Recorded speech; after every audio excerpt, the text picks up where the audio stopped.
All right, welcome everybody to week two, the second ever episode of the Bestial Frenzies podcast. I'm Theo, and I'm here with my bestial friend right here, Andy. Andy, say hi. Hey, how's it going? And we're gonna talk about some more stuff from this past week. Starting with news. You wanna talk about the big news? Yeah, big news. Houston Ascent tickets went live and sold out less than 10 minutes. I think there's still a Path of Silver, like the collector event up, but the actual like playing the TCG gone so fast, Yeah, it which was is it was such a good insane. sign. Like, Yeah, such a good sign that people were that hungry to get these tickets to play this game for an event that's not for what is it, 4 months? yeah, no, it's pretty far out. And I think, I mean, we were in the same room. Our paper locals was like at it's in Saturday on Saturday evening. So like we were literally playing the game, and everyone just like paused their matches, and we were just like, everyone, registration goes live in 5 minutes. Like the Yeah, whole room just everybody like getting out stopped. of It was crazy. Yeah, I think it. everyone who was trying to get a spot from Yeti got a spot, so that was great. I'm super excited for that event. But of course, because it sold out, there were a lot of people who missed spots, and I think the two of us have an interesting perspective because we both like actually actively run and organize events and stuff, and not necessarily events of this scale. But I thought it was maybe good to give a little bit of context as to why the cap was so low, and like the first time stuff for this event. Because if you think about it, like they had to book this venue, you know, months ago, and the game kind of blew up right after release. So like this was already planned in the works months ago, and the amount of new players especially is just like unheard of. Yeah, that's kind of the story with Grand Archive is, you print like let's go to Alter. They printed, 17,500 boxes of Alter.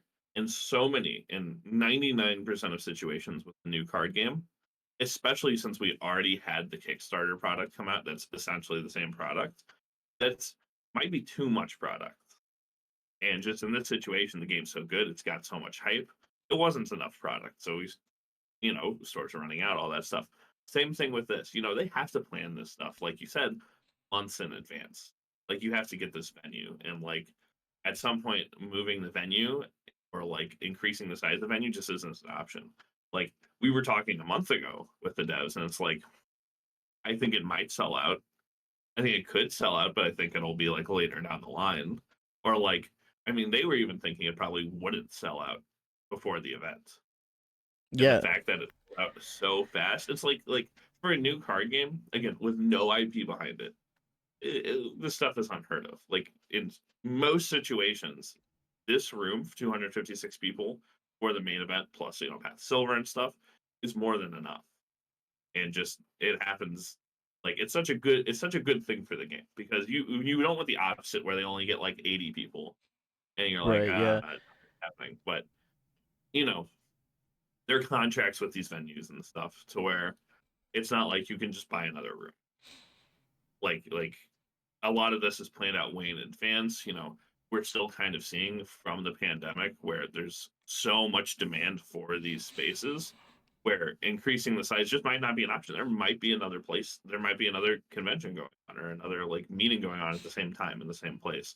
So it's not like they can just increase the size and go from there.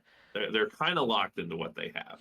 And it's on contract to contract basis, but I think if they could have increased the size, we would have heard something by now.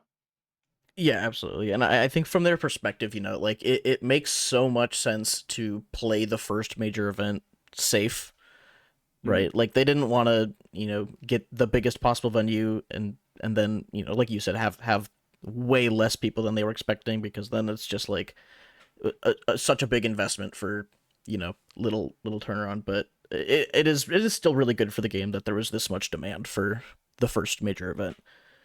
Yeah, and these events generally don't make the company money.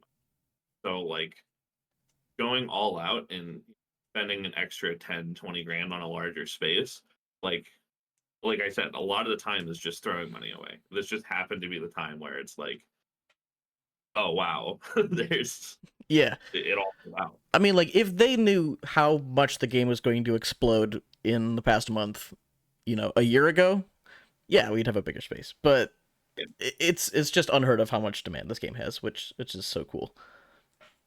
No. And it sucks that these people aren't going to get the people who missed who want to play aren't going to get to play in Ascent, but they did announce more organized play at a more local level that I think people are going to be really excited about. That satiates these people who missed this Ascent. If they do more, I assume they're going to do more. And with they announced store championships, regionals, and then at a higher end they announced nationals. Yeah, and it's really interesting. They posted a whole article on their website that has like the big details about all the stuff, especially they really detailed store championships. They like left an amount of details out of regionals, and then for nationals and worlds they were like being very cryptic about the whole thing because they're like, we're gonna announce this later. It's gonna be really cool.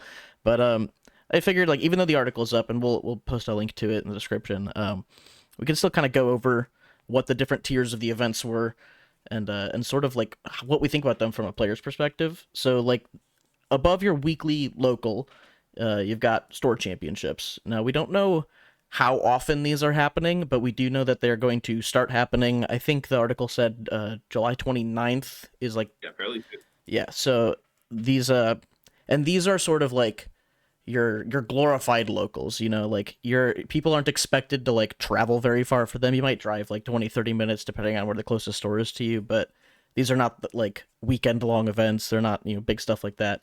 But the winner of the store championship does get a nationals invite card, and it's really interesting how they're doing that. Do you want to talk a little bit more about like the Nats invites? Yeah, so because they don't have like the Omnidex up and everything to where they can just record who has an invite, what they're doing, and they might continue doing this, I don't know. They're doing it to where if you win one of these store championships or top eight or like top X, a regional, you get a special promo card that qualifies you for nationals. So when you go to nationals, you turn that card in, and then you get a signature card version of that card. Yeah, So it's really cool. Like so that's how they circumvent like not having their organized play software up yet, which super excited about. Omnidex is going to be great, but um, it's a cool way to circumvent that, and it makes it to where like invites are sold really easy. So if you know you can't go to nationals, you still want to play in a store championship because that promo card might be worth like three, four, $500. yeah, and I think like they did a really good job because if you just have like a qualification through a local level play, like let's say I win a store championship, I have my Nats invite, and then it's like for the rest of the season, if I can't do anything with a second Nats invite, I'm not incentivized to play in more store championships or like go and compete at regionals because like what do I get if I win another Nats invite? I already have one of those. But since they specifically said like it is a paper card that is your physical invite that you need to like show when you go to play at nationals. And they specifically said that like people are welcome to sell these to each other. So if you're just like an insane player and you win 10 nationals invites, yeah, you have 10 Yeah, cars that you get to distribute however you please, and I think that's really interesting. no, I really like that. It also like because there are going to be a lot of people who just play this game for the local. There's going to be a lot of people who won't be able to go to nationals or worlds or any of that stuff. And being able to still incentivize those players to play at your store championships and your regionals, with also not like taking away from if those players win an invite, then you have less attendance in nationals because they just sell them. I think it's a really smart system they did. I think it's really cool, and I'm interested to see what happens when Omnidex goes live and if they continue this. I think this is going to be a pretty popular thing. Yeah, I think especially, I mean, people love promo cards. They love cards that are stamped. Like in every game, you've got like stamped cards that are like either judge promos or like like league play promos or stuff like that, and people love those cards. So even if they don't necessarily do physical invite card after Omnidex goes lives, I think it'd still be really interesting to keep that style of exclusive art stamped cards, and maybe you can exchange them at a tournament or like a national level tournament for Yeah. a cooler version. Like I think that's a really cool system, and I mean we've seen it. People love the signature cards, so Having And I alternate don't know ways to get those is great. these are playable. Like these are cards you can play in your deck. Like they're Yeah, reprints of for store championships Orb of Glitter and for regional championship Orb of Regret. yeah. It's like, I mean, Orb of Regret is like a staple card that goes in your deck. So even if you can't go to Nats, you might, if you got one, you just play it. You know, it's really cool. I think it's really awesome that they're doing that. Um, so okay, so we talked about store championships. The next level up is regionals. And for these ones, I know they're doing a bigger. I think they're posting an article with like their announcements and stuff on the 30th, so that's going to come in a little less than a week. So we don't know as much about the regionals, but we do know that they are like a step above the store championships. They're expected to be like 64 plus players minimum, so it's like a larger event. And these are the kind of events that like there might not be one right next to you, but maybe there's one that's like a couple hours away, and you can carpool, drive there, stay for a weekend, play in the regional. And for this one, instead of just the winner getting a invite card, it is I think they said it was the top 8%, so it's attendance Yeah. based. So there would be an amount of invites given depending on how many players are playing, and that's interesting as well. Yeah, we're gonna see more details about that on the 30th with prizing it, doing I think it's gonna be really exciting. Mm-hmm. Yeah, and then they did also reveal that there are playmats, both for just participating. You get like I played in Mm-hmm. the regional playmat, and then there's also I think it was a different playmat for like I know there was a champion one. There might have been like a finalist one, something like that. And then I know there was a judge promo one. So there's like a couple different playmats they revealed that are like for depending on if you play, if you place, if you judged, stuff like that. And people like playmats. Playmats are cool. And the playmats in this game, actually, I have a couple of them that I use every week at locals. They're very high quality. So I think Yeah, those are a really there's nice no thing to need have. for God with that. Yeah, and so the next level up, we got nationals. We talked about it. It's invite only. You have to have one of these invite cards to get into nationals, and then yeah, Mhm. like we said, you go in. We're not sure if it's like a you trade in your promo card and they give you a signature version, or if you just like show them the promo, they give you one. Because I do imagine that there will be an amount of people who want to keep the qualifier cards as well. So there might even be a collector's market for that kind of thing if you have to turn them in to get the upgrade. I don't know. That's a whole different thing. But so this is invite only, and then the top players and nationals get an invite to worlds, which is cool. So this is invite World's only. gonna be small. We're gonna be 16 people. Yeah. And then they didn't reveal basically anything other than the minimum prize pool for topping nationals is 10K US dollars, I believe.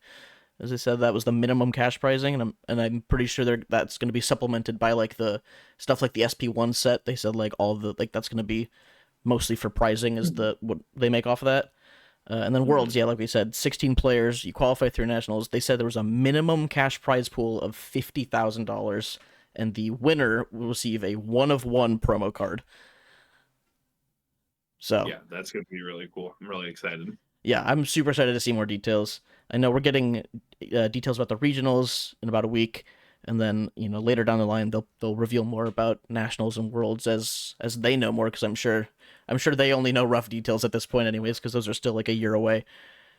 But from a player's perspective, like what do you think about this sort of like tiering of different events? So how do you see that as someone who's like competes a lot?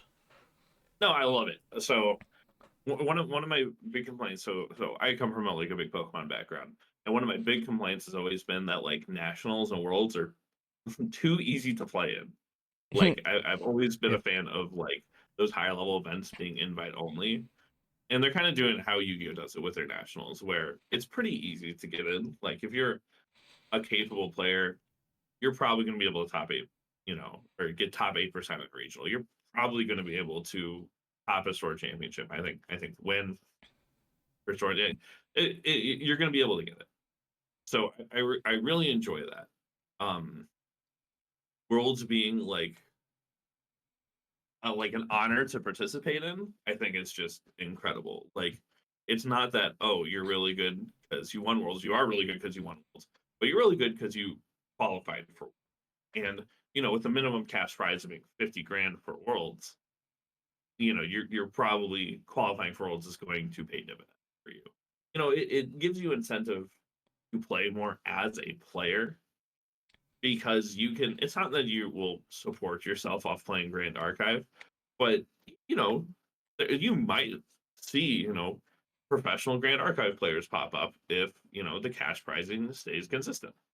Yeah, and I think actually like that was one of the biggest things that I noticed is that like genuine cash pricing is really good. You see a lot of the other games kind of skimp out on the cash aspect, and they're like, we'll give you a bunch of sealed product, and for the players for the people who are playing in Worlds, you have to imagine they already have all the cards that they need, so sealed product only goes so far, but that they're genuinely printing exclusive promo cards and doing huge cash prizes. Like I think it's really compelling from a player's perspective to travel and to play a lot. Yeah, we'll see how they get people to actually want to judge in the game because I volunteered to throw my hat in to judge some like region stuff, but I really want to play.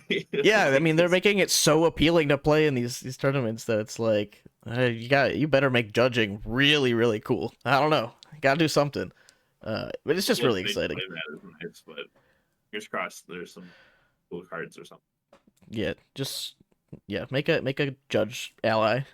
It's just it says judge and you only get it. It's a judge promo and it's just broken. It's just the best card in the No, game. fully on that. I'm from what the devs have done in the past. I'm sure they'll do something great. Yeah, no, these guys have just like been spot on with everything they've done so far. Like every new announcement is just like They're just great. making everything so good to play in. Ah, Yeah. Oh well, speaking of playing, let's get on to our the segment on the next meta. segment, Yeah. meta manipulation. Meta manipulation. Yeah, we're here to manipulate the meta. Actually, we're not. We're just gonna tell you about it. So this past week, we had another big Discord tournament. I think 22 players for webcam Yeah, on Discord, which is still pretty good. I think like webcam. It's like it's hard to get into webcam games, but like once you have a setup and once you're like comfortable with it, like it's the easiest way to play locals, just because you all you have to do is sit at your computer for a couple hours and then you get a bunch of prizing. Um, but the deck that won this past week, so there's less players, so I'm not going to do as big of an in-depth breakdown on the full meta, just because like less data to go off of. But the winning deck list was a Wind Lorraine, featuring a lot of the Crux cards. So it was like four Ghost Pendragon, four Ascension, four Infusion, four Cruxite. I think there were two Spirit's Blessing, and then a Sneaky Onsole that was just kind of there, just the one, just in case. yeah. And this was played by Tsubasa, I believe. I don't know if that's how you pronounce that, but yeah, he won, or they won. Um, and this does, so we're not going off of a lot of data, but this is 2 weeks in a row in on Discord, where there's been an undefeated Lorraine deck.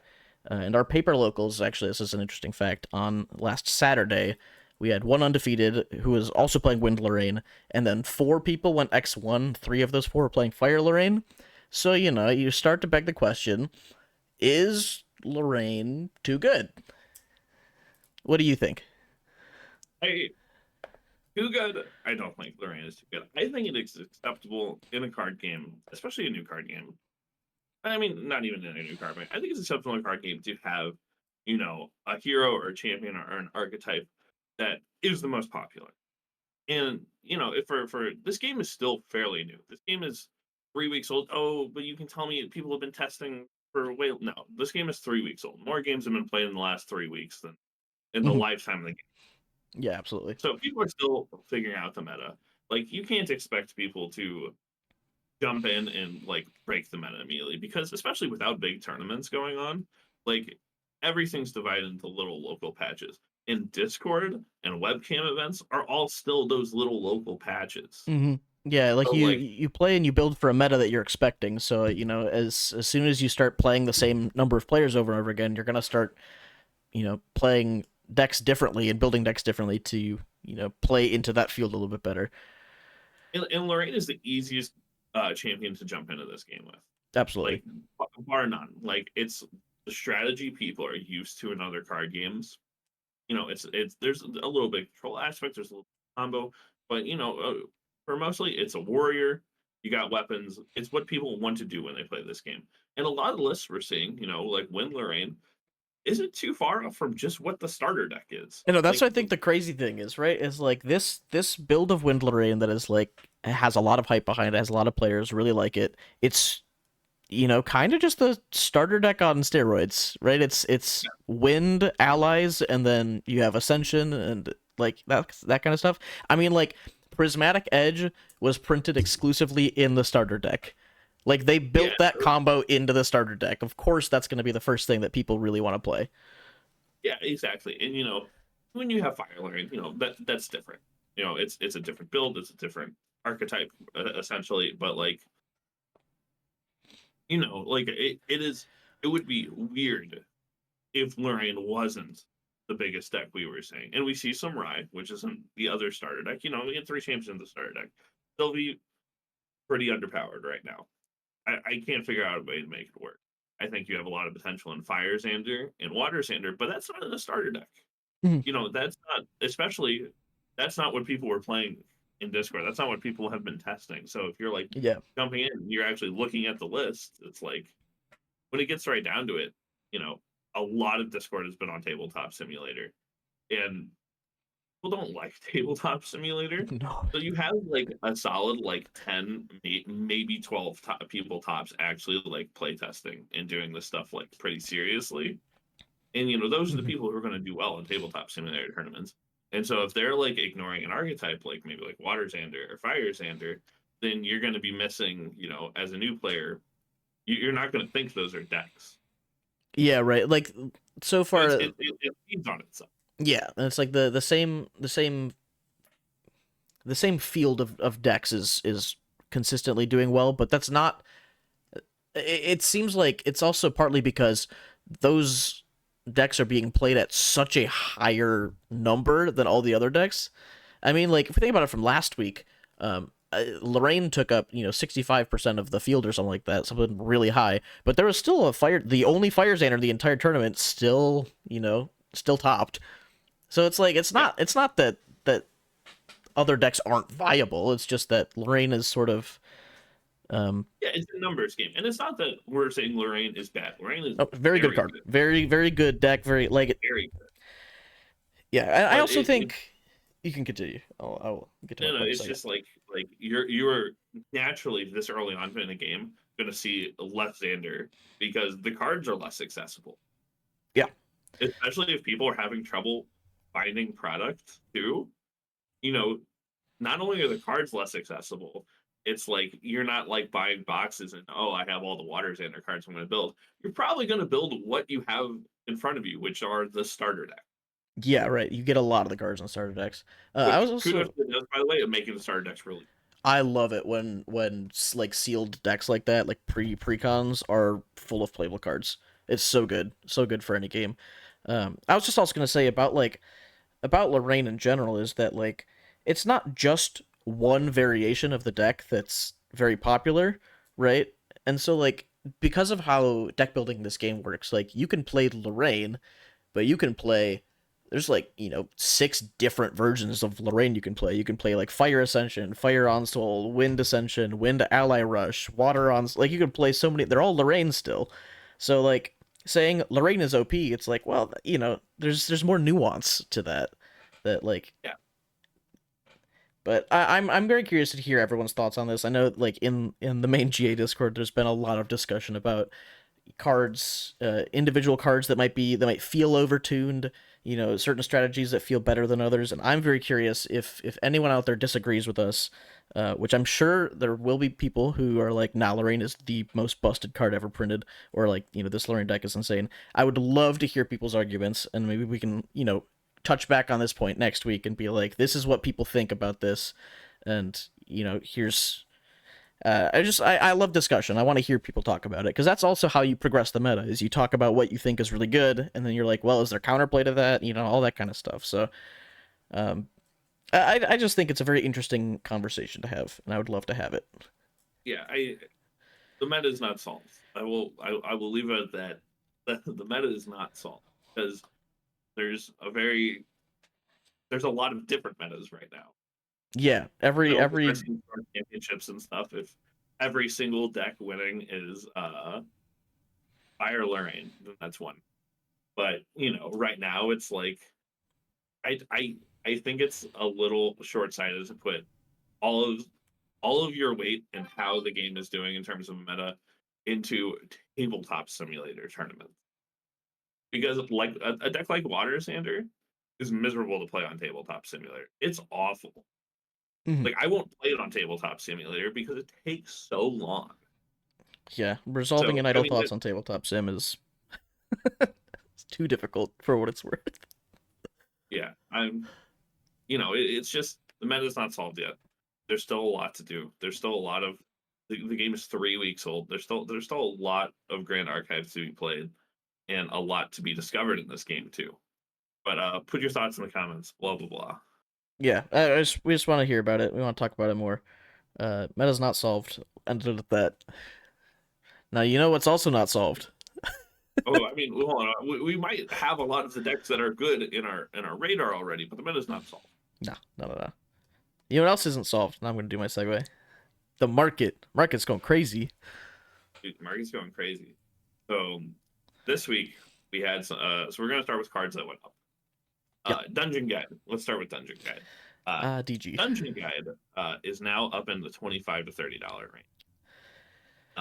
That's up from they were in like the $20 range. So last week. Mhm. Reason for this: there are 4 printings of this card, 5 printings of this card. You have the promo, you have prelude decks, you have altar, you have first edition, and you have the K stamp. The ones that really matter are like the prelude and the altar, and Mhm. I guess the first edition too. Yep. But reason Dungeon Guide is so expensive right now is it is one of, besides Grand Crusader Ring and like outside of the Regalia deck, it's the only generic card really in this game that people are playing like for. Like you have idle thoughts, that's one thing, but that's a common. Yeah. And in the starter decks. Yeah, it is Like the only higher Dungeon Guide, rarity normal card. yeah, Dungeon Guide is a rare. A lot of decks play 4 of it, and people need that. So, so when people are getting into the game and buying cards, most people are probably trying to buy Dungeon Guides. It's like you might have a person that doesn't want to play Winds; they're not going to buy, Besiege Wind stuff. You might have a person who doesn't want to play Fire; they might not buy Hasty Messengers. But almost all like people want Dungeon Guides. Yeah, it's crazy. I mean, she's almost become just like a mascot, you know? Like A little like bit, yeah. she's like almost more so than Lorraine. Dungeon Guide's like the face of the competitive game right now. It's like everyone's like, you gotta have your Dungeon Guides, Dungeon Guide, Dungeon Guide this, Dungeon Guide that. And it's like, it's a very good card. So I understand why it's going up. And it Yeah. is again one of the very few generic staples that is of a higher rarity. Because I think even while we were sorting out a lot of the cards, like if you look at the set by rarity, most norm cards are commons. And then Yeah. there's like 3 uncommons, I think, and 1 rare. And that 1 rare is Dungeon Guide. And Dungeon Guide is really, really, really good too. Especially when we get to like, next set from what we've seen, level 3 is getting, stronger. There's more counterplay to level 1, and you want to get to level 3 because the advanced elements are really, really powerful. Mm-hmm. Yeah. So I mean, we'll see what they do with Dungeon Guide. Maybe they'll reprint it, maybe they won't. Maybe Dungeon Guide. And I think it's okay for a game to have an expensive staple like this. Because it's not a $25 Dungeon Guide isn't as much as a barrier to entry as people might believe it is. Mm-hmm. Well, and also It like might turn a couple people away, but as long as the decks are under like 250 $200, I think that's incredibly reasonable for a card game. yeah, a lot of the the big card games right now, if you think about like building a modern deck or building a fab deck, like you're looking at spending nearly $1,000 on a competitive meta deck. So like when you put it into perspective, you're like, okay, like yeah, I can maybe spend $25-$30 on a Yeah, staple not card. every game can be Pokemon with competitive $40 decks. Yeah. Well, Like and that's the other it thing. It's just that like you don't need dungeon guides. Like you there don't need those there's guys. plenty of decks where you just don't play them. You just don't have to. You don't like if you don't have dungeon guides yet, just play a deck that doesn't focus on level 3 nearly as much. There's plenty of decks that you can win the game at level 1. Yeah, I mean, you got Fire Xander. You had like you could still play kind of what people were playing before with the early iterations of like when Lorraine. I remember when that deck was broken. People thought that was insane, but we've evolved. But yeah, there are decks that you don't need it, and that's reasonable. I mean, you can play this game without spending tons and tons and tons of money. Absolutely. Other cards that went up this week, Mhm. there's two more main ones. You got Frostborn Paladin, skyrocketed $3-4 back from like 50 cents it was. Reasons for that, it's only an Alter Edition. I think people are recognizing that it's only an Alter Edition. So if you know kickstarted or you got first edition product, you don't have that card, so you need to buy it. It's also And a I think more people crazy are willing card. to try out water. It's That, good. that card is insane. The text on that card, very good. It's a big Yeah, blocker and it draws you a card. That's like everything you want in a defensive style archetype like water. yeah. And I know a lot of people just don't think water is the thing right now, but that's only in one meta. Like local metas, people want to try water. People want to play all these things, and they need Frostborn Paladins for Yeah, that. I mean the card's very good, so it makes sense. And I think like it was interesting like looking at cards like Young Beastbonder that has been up to like a couple dollars for for a while, and like this card is kind of the same deal, right? It's an alter exclusive, uncommon, and it's very playable in its archetype. Waifu. And it's like I was like, yeah, true. And I was like, well, why is Young Beastbonder, $4, but Paladin is not?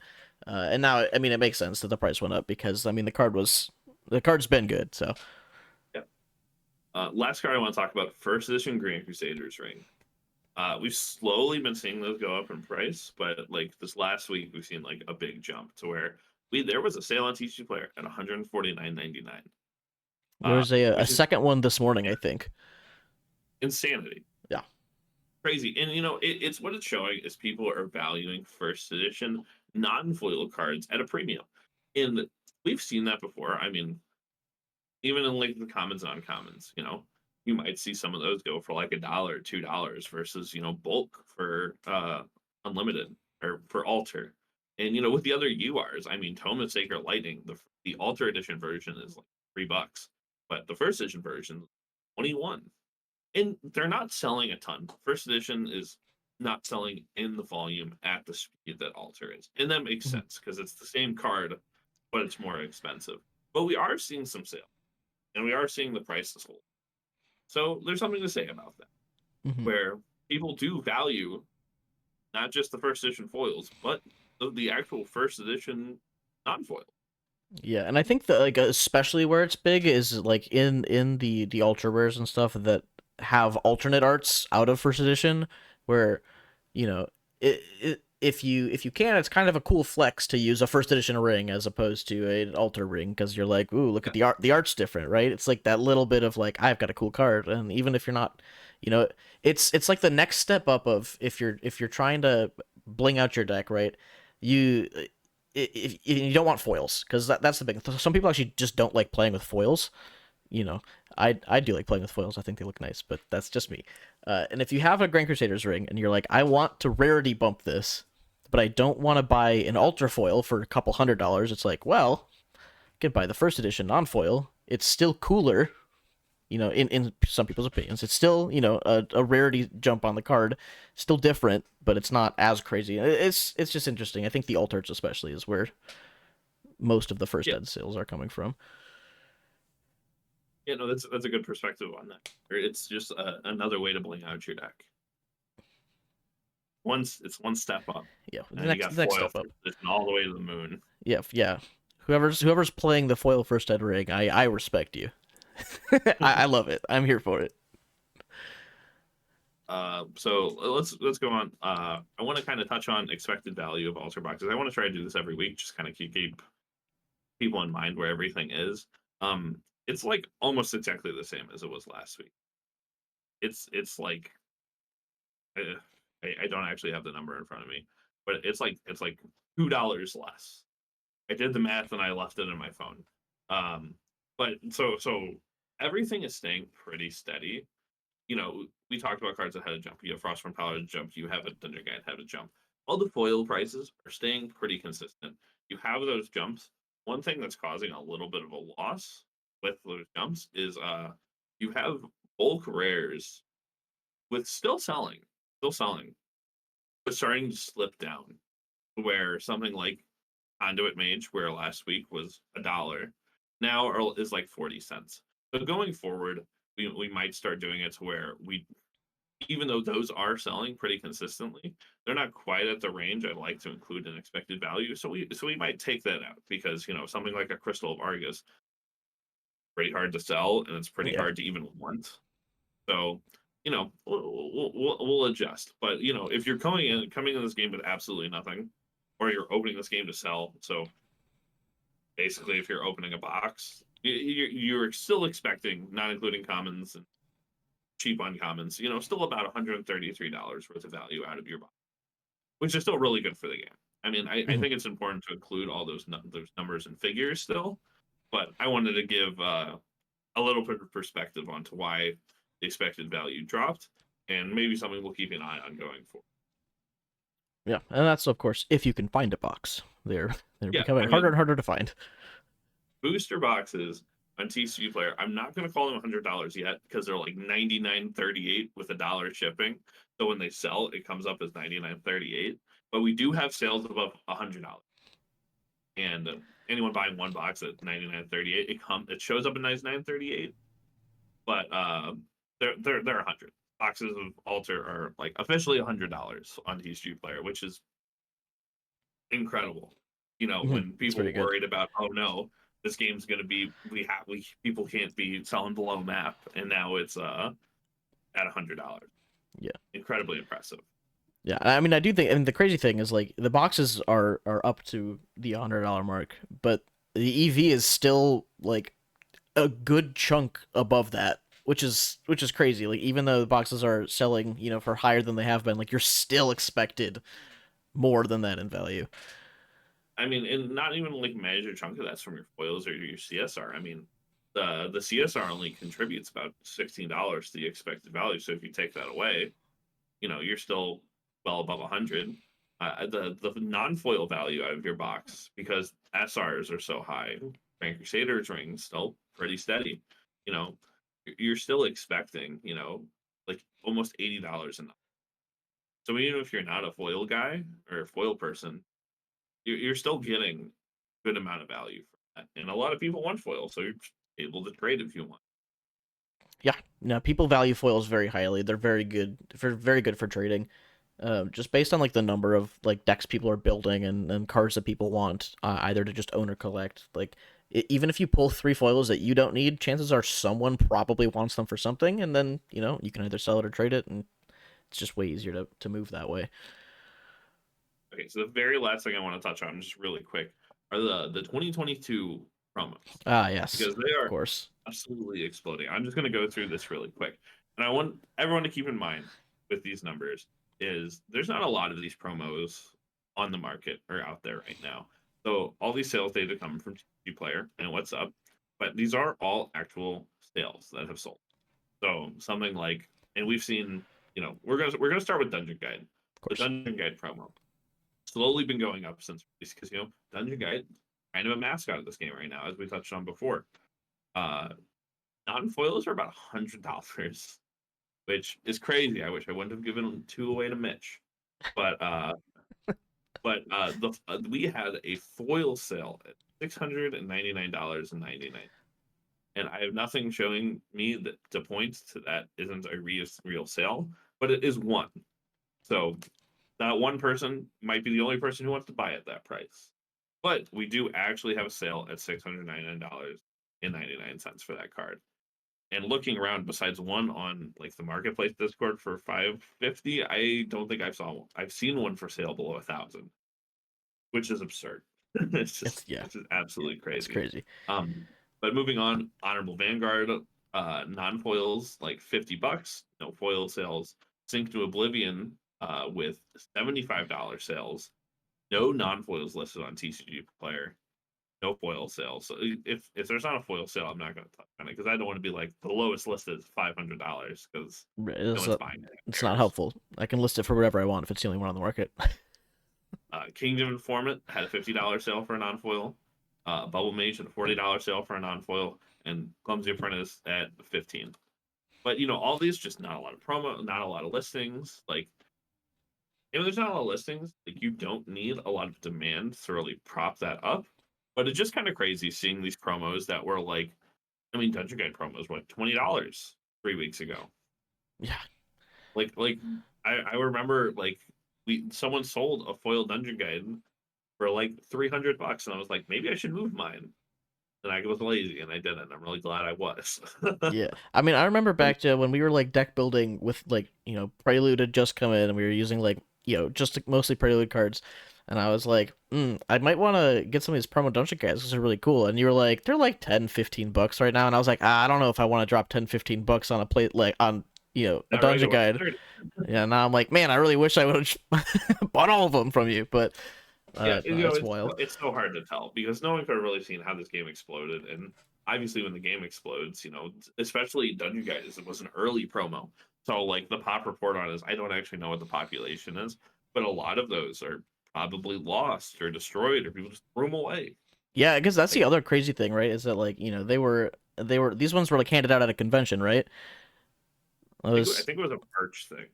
a merch thing. So like, But still, it was early. It was yeah. before like Kickstarter boxes even shipped. So like there's probably a lot of people who, got some early merch just because it looked nice. They got a promo with it and then they're like, I don't play card games. And then they like put it with all their other, stuff that they got from whatever event. Like, there's a lot of copies of the card that probably just like don't exist anymore. Yeah, I mean, even I, who was like into this game, lost my foil bubble mage for like 3 months. I just couldn't find it. If I would have moved and not like looked in a really weird spot, I would have lost it. Yeah. Yeah, it's just But really yeah, crazy. but okay, I think that's all we got for today. Yep, I think yeah, we're good on our content. I would love to reiterate that if there's anything that people are like interested in or like have your own thoughts about, like please by all means like write those down in the comments and we will like talk about it. I love having conversations about this kind of stuff. So if you're like your opinions are wrong, I'd love for you to tell me why. I think that's sometimes the best conversation is when two people disagree and then you can figure out sort of what's going on there. So Yeah, please yeah. please comment. Especially because our opinion might be wrong. Like Yeah, it could be. on market stuff, I'm pretty solid. I feel pretty good because of what I've done and accumulated wealth with for a long time. But especially on cards, like the game's only out 3 weeks. Even though we played this for a while, we're still learning with everybody. So not having discussions about the meta and not having discussions about that, calling it solved and stuff, only makes it solved. Yeah, I mean like all I will say in full confidence is that the meta is not solved, right? And then everything else, like individual deck strength, individual like power rankings or whatever, like none of that. We could be completely wrong. We could like be completely missing the mark on that stuff. But like the only way you really figure all that out is by talking about it. So There's a lot of GA to be played. yes, Game is young. yes, and I'm going to be playing a lot of it. Yeah, if you want to play a lot of it, we do a weekly every Thursday webcam in the Whoa. Yeti Gaming Grand Archive Tournament server. Link in the I'll have a description. link to that in the description, as well as a link to the website. If you need your singles, there's no better place to buy them than on the Yeti website. They're just cheaper than TCG Player because we love our people who support us. That's all I got. All right, thanks, guys. Good one. Thank you all for listening. See ya.